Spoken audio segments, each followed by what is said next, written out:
The images of his actions are iconic and are burned into our memories. We don't know his name. We don't know where he was raised and where he lived.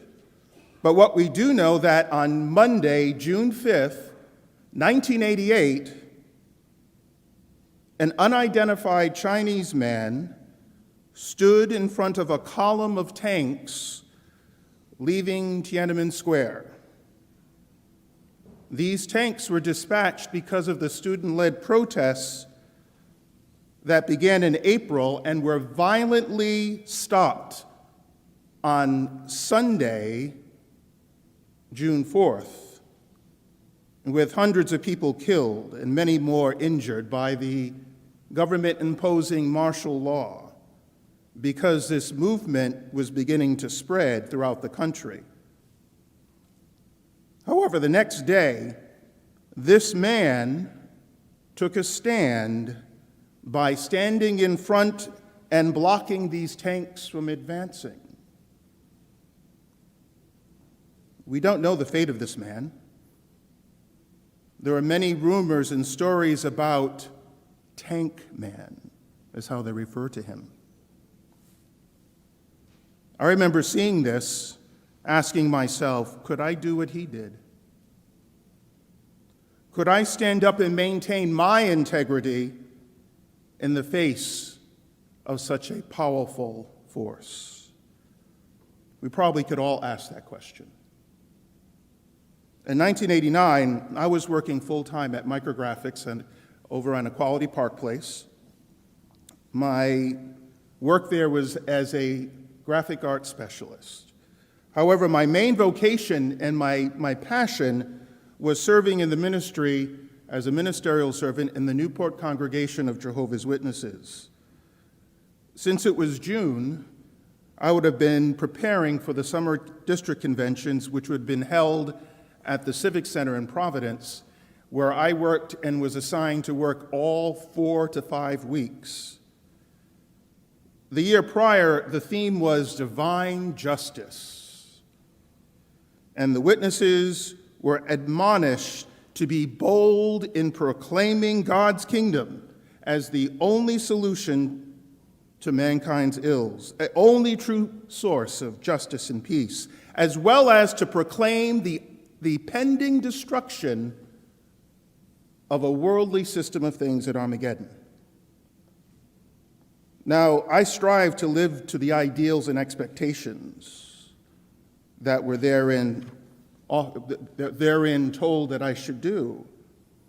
I spent about 30 hours a month in the door-to-door ministry and Bible studies, but yet I knew I was not serving whole-souled. Now, among Jehovah's Witnesses, that's a very important thing. It's based in the book of Colossians, chapter 3, verse 23, and it says, whatever you are doing, work at it whole-souled to God and not to men. The Greek word used there forever, whatever, means just that, whatever. 24 hours, 7 days a week. Everything reflected your worship of God and your standing as a Christian. As one circuit overseer, Willis Bentley, said, if you look at that word whole-souled, if you take one letter off, the W, it's still whole-souled, but you have a hole in your soul. That hole, for me, was a reality that me, though in the ministry and though serving as best as I could, I was hiding a secret, that I was a gay man, living in a group and around a group that viewed such behavior as abhorrent, unclean, and worthy of destruction at Armageddon. It is interesting, Jehovah's Witnesses use the expression living or serving in the truth. Now I had to take a stand and actually live my truth. That's terrifying. Because I knew what was going to happen. If I were to stand up and say, this is who I am, I was going to be disfellowshipped. Being disfellowshipped is not something light within the belief systems of Jehovah's Witnesses. When you are disfellowshipped, all communication and contact and fellowship with anyone who is involved in that organization, not just here, but in all congregations of Jehovah's Witnesses everywhere in the world. And it includes any of your family who are part of that.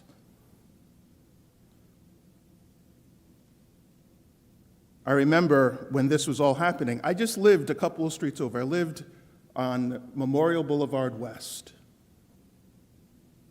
sitting in my third-floor apartment, roasting. It didn't have air conditioning. I could smell, depending on the day, I could smell either the garlic coming down from Perini's restaurant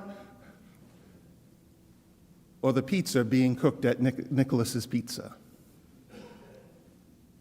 I had to make a decision. So in June of 1992, I wrote a letter to the elders to inform them of my decision about living my truth. They met with me and determined that I would be disfellowshipped, but I had 1 week to appeal that decision. 1 week. That was on a Wednesday. On Friday, I would be on Channel 10, talking about an event called Rhode Island Pride. You see, for a year, I had joined another group and had been attending meetings called the Pride Committee.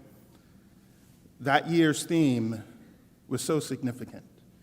The theme for Pride that year was Pride equals power. In 48 hours, my entire life changed. From that Wednesday to that Friday, my entire life changed. It has been said that if we don't do something within 48 hours, if we don't set our minds to do something within 48 hours, we never will do it. Data proves it. Ask how many people right now have kept their January resolutions for how they're going to stop doing something or start doing something. Little did I know what lied ahead, but I am amazed and I am humbled that I was able to have a part in helping change and shape the world in which we live in. Oprah Winfrey, often I refer to her as Our Lady of Oprah. Oprah says, small steps lead to big accomplishments. In the strangest turn of events, I actually had to live up to what I had been preaching. The principle found in the book of James, that faith without works is dead. Belief not matched, not in harmony with our actions can be worthless. Now, I'm not telling you to stand in front of a column of tanks, nor am I expecting anyone to go and reveal some great secret on Channel 10. But what I'm saying is that we must act in harmony with the things that we stand for the things we truly, truly believe in. I'm going to take you to Sunday school just for a little bit. Do you remember the story of Jonah?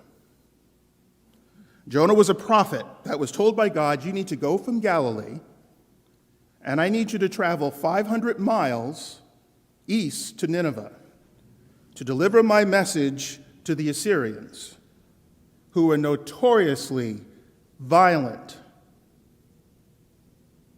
savage. What did Jonah do? He was supposed to go to Nineveh to the east. He decided he was going to go to Tarshish. That's where Spain is today. Thousands upon thousands of miles today. Because you know why? Jonah was scared. He feared what he had to do. The story continues that Jonah finds a ship in Joppa, and then he goes out to the sea, and a great storm happens. Now this ship is being thrown about. The crew on the ship are like, what is going on? And they're praying to their gods, and Jonah comes and says, well, the reason for this, it's me. I'm the cause of all of this. And if you want to survive, you got to throw me off. It didn't take too much to convince them. He was overboard very quickly. As he was sinking into the deep, the story says that he was swallowed up by a huge fish. And from inside of that fish, Jonah cried out. From the grave, from Sheol, I call out to God.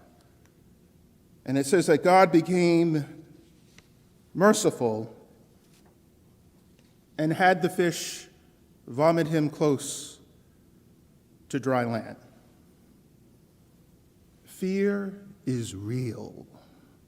And like that big fish, it swallows you up completely, to the point that staying in that place does result in our dying, mentally, spiritually. Action must accompany our beliefs in order for us to conquer our fears. There was a district overseer of Jehovah's Witnesses by the name of Dennis Raftopoulos. He used to have these one-liners. And one time he said, if an airplane stops, it drops. Just keep moving. Another interesting thing about Jonah was that he goes to Nineveh, he preaches God's judgment, and guess what? The people change. They're like, okay, you want us to change? We're going to do it. And they change. How would Jonah feel? Mission accomplished? No, he got angry. In fact, the scripture says he was heated. I've been out here talking about God's judgment, and then poof, nothing happens. No buildings fell, no one died. And it says that he had to be counseled to learn about mercy. But there's a lesson in that for us. How many of us have been so invested, committed to something, and that something doesn't happen? It could be a goal that we had our mind set on. It could have been a candidate that we wanted to see nominated and didn't. It could be an initiative that we wanted to be able to have funded, and yet the money runs out. And then here comes the big fish, and it swallows us up. It renders us powerless and angry. I didn't get my way. Yes, I can't stand here and say that I haven't been one of those heated people like Jonah. I have been in that fish so many times, I've started to decorate inside. But I keep remembering, if an airplane stops, it drops. Just keep moving. Is it scary? Yes. Remember that courage is not the absence of fear. It is our ability to rise above it. Maya Angelou said, stand up straight. Realize who you are, that you tower over your circumstances. You are a child of God. Stand up straight. Look around you. We're not alone. What do you want to stand for? How are you going to do it?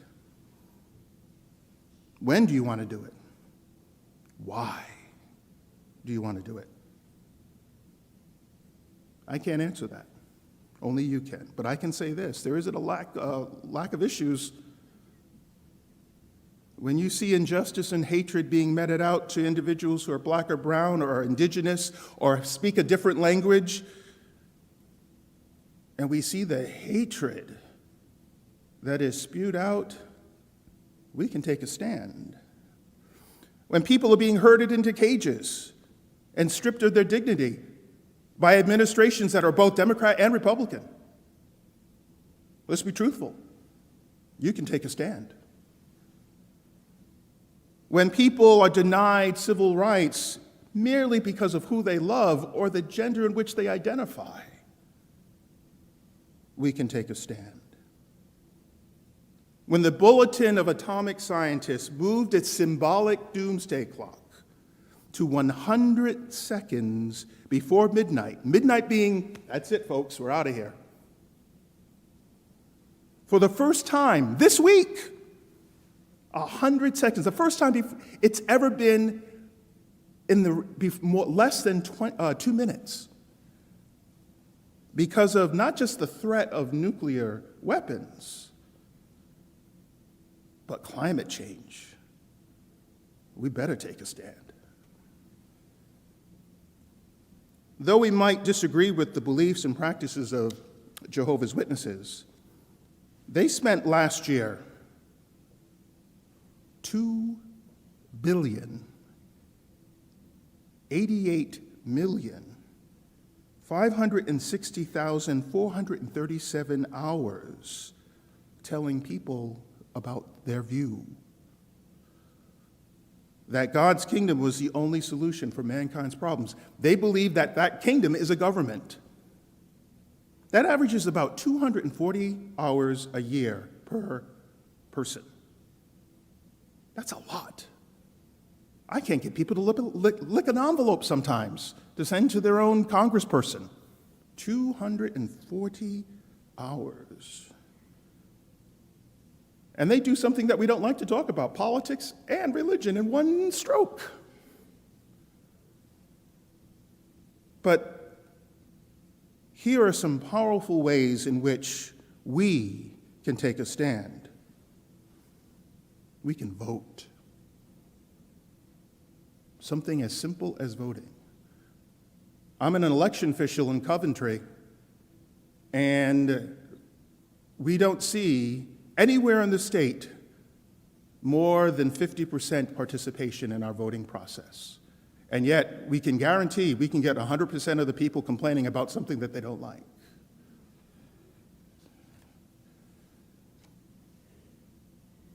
Can we be loving and compassionate to our neighbors? Strangers? Can we be even loving to ourselves?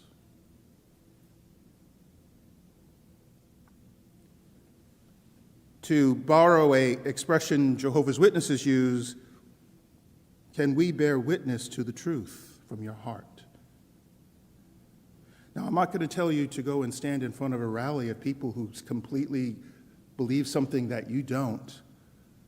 But sometimes it's just a kind word, an expression at the dinner table or with a group of friends where someone might say something that doesn't really make you feel right.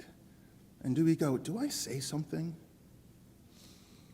If we say it with love and not malice, we're taking a stand and trying to help someone get to a better appreciation of what you believe. Small steps lead to big accomplishments. This past week, we celebrated the birthday of Dr. Martin Luther King Jr.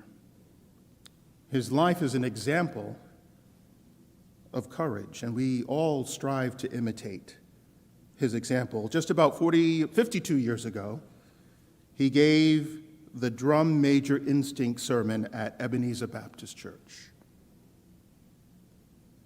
In it, he said that if he were to die, he wanted to be remembered for giving his life to serve others, that he tried to love somebody, that he tried to feed the hungry, and that he tried to love and serve humanity.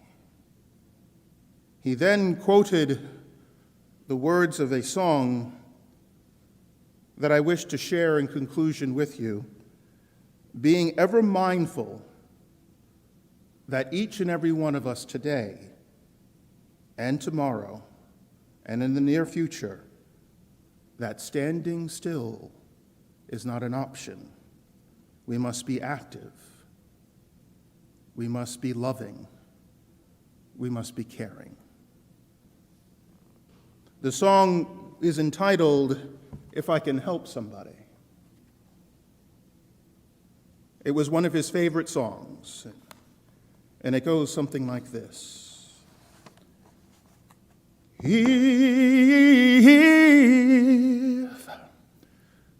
I can help somebody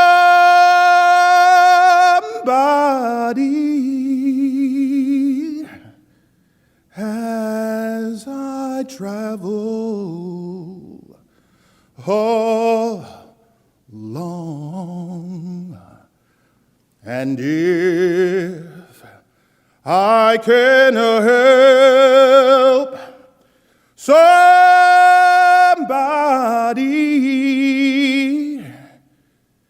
in a word or a song, and if I can help somebody from doing wrong, no, my living shall not be in vain. No,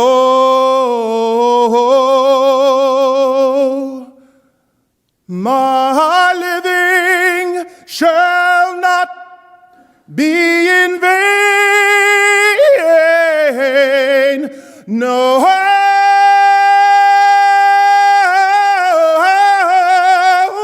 my living shall not be in vain.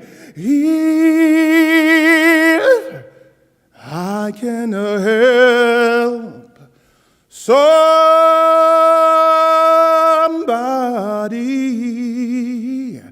by singing this song, no, my living shall not, no,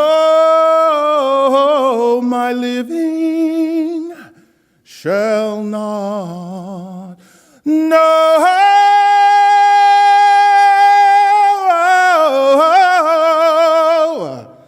my living shall not be in